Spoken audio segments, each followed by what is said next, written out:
how to network in real life, how to get out and do it the right way, that can be an education. A lot of people don't know how to do it. And I think part of the reason is, and Tina Phillips taught us this at Sandler Training, we are taught all through school how to talk, how to read, how to write, but we're not taught how to listen. And I think that is really a big deal when it comes to networking, is getting out and listening to people, not just trying to sell yourself the entire time.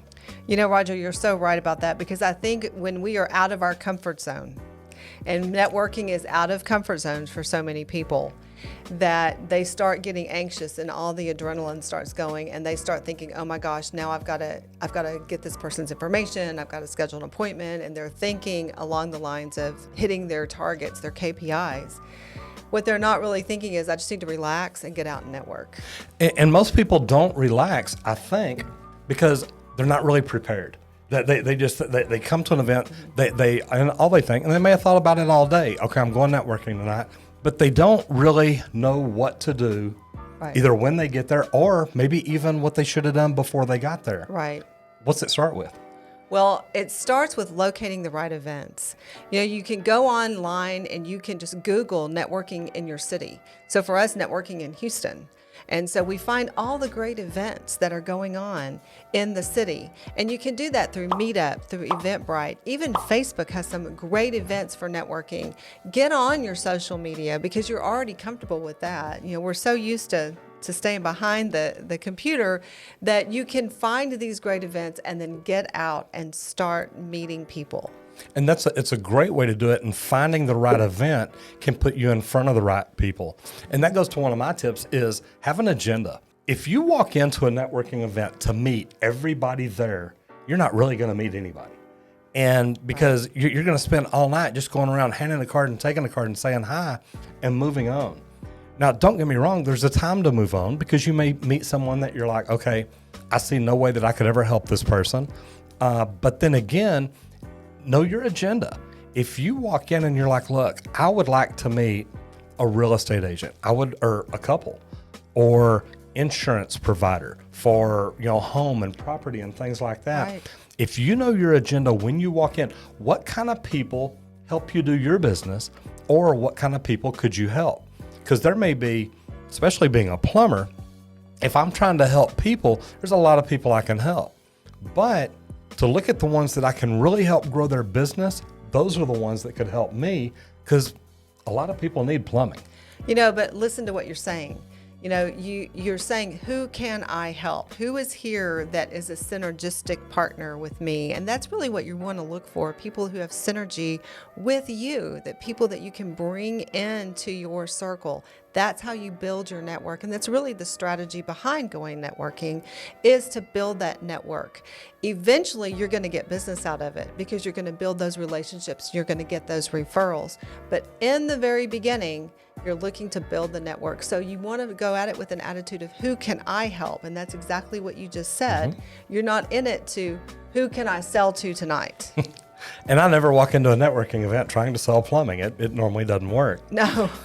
But if I've done my homework now, I know what event that I'm going to, and I've got my agenda. I know what kind of people I would like to meet that I can help and that I feel can help me, that would be that good synergistic relationship with. What's the best thing now?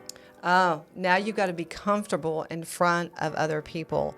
Roger, I've found so many people that just are uncomfortable with that face-to-face conversation. They just would prefer to do the emails, the text messaging, anything technology they're good at. But when you put somebody in front of a conversation, especially people they don't know very well, they freeze up. They feel like that's awkward for them. So you have to really get comfortable being around people. And the best way to do that is just to get out and be around people. Get out and talk to them. But know that you don't want to have that commission breath. You just don't want to be in there to make the sale. You want to be in there to get to know somebody. So when you are in that face-to-face communication, make sure you have enough questions and enough interest in the other person, which is what you started off with today, is listening to what they're saying. Dive into those topics. If somebody says, I just got back from Costa Rica, dive into that with them, because they've opened the door to tell you about this wonderful vacation they just have, or maybe they've just come back from a mission trip or something like that. Ask them about it. Get that information from them. That's how you're going to bond with that person. It's so funny. That makes me think of a story. I saw a sports reporter at the end of the half interviewing a coach one time.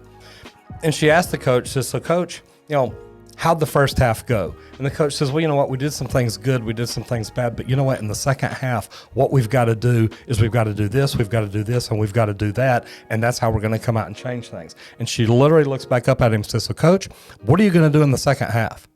Oh. And it's like, okay. And he just looks at her like, seriously? Did you not hear me? The coach turns around and walks off. He's like, that's it. I'm done. So, learning how to communicate and listen is huge.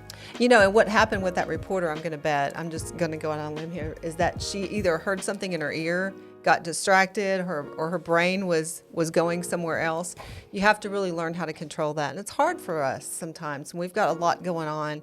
And especially if you're in a busy room and you're seeing somebody over here, and you have to really tell yourself, I'm focused on the person that's talking to me right now. It's really hard. And you're talking about face-to-face communications at a networking event. Mm-hmm. But what about later when you get away and you go to an actual face-to-face where you're there to talk and learn about each other? Do you start selling to them then? No. But a lot of people do. I've had that happen to me. Well, I have too. And I think we all have. And that's the thing. You don't use a face-to-face as a sales appointment. You use a face-to-face to get to know somebody else better, because this is where your character comes out. Because here's the deal. I'm not going to refer you if you don't have the same value system that I do, because I'm not going to give you access to my phone and my contacts and my friends if I don't trust you. And if all you want is to make $1 off of me, then you don't care about me. Remember, Steve Lester always says people don't care what you know until they know that you care. People don't care how much you know till they know how much you care. Is that what that? If you're going to quote Steve, let's get this right. People don't care how much you know until they know how much you care. Very good. That's the quote. Straight out of the mouth of Steve Lester. Kind of. Roundabout. Guys, here's the deal. And here's how I look at it, because the face-to-face communication is amazing. But in real life is about the same as social media. And think about it.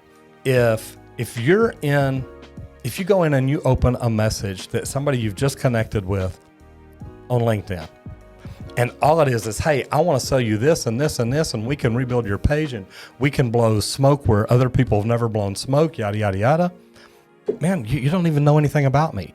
I get messages saying, have you thought about using video for your business? Looked at your profile? Thought never crossed my mind. It blows my mind what people think. So here's the thing. In real life, before a face-to-face, what kind of information can you discover about somebody? And I'm not saying stalk them. I'm not saying anything like that, but do your research. Do your research. Find out what they're all about. Find out, are there any things that y'all have common interests about that you can use to build that relationship with? And that's really going to help you. When you walk into a networking meeting and you communicate with people and you talk to people, it's almost the same as you would through social media. Keep those relationships and communications positive. Keep them professional. I mean, it is professional. And so when people are out networking, they're out networking to grow their business. There are other events out there for people who are wanting to meet people for personal relationships. But a business networking event is why people are there. So don't mistake and don't intermingle those. It's not a personal relationship business. It is a business relationship. Absolutely. So you want to stay professional. Where can people connect with you at? You can connect with me at jwetiquette.com or masternetworkshouston@gmail.com. Fantastic. What you can about connect you? with me on LinkedIn. And as you see, I'm right here on YouTube. I'm on LinkedIn too, by the way. Absolutely. I'm Roger Wakefield. I'm Julie Wakefield. And we're teaching you how to build your net worth networking.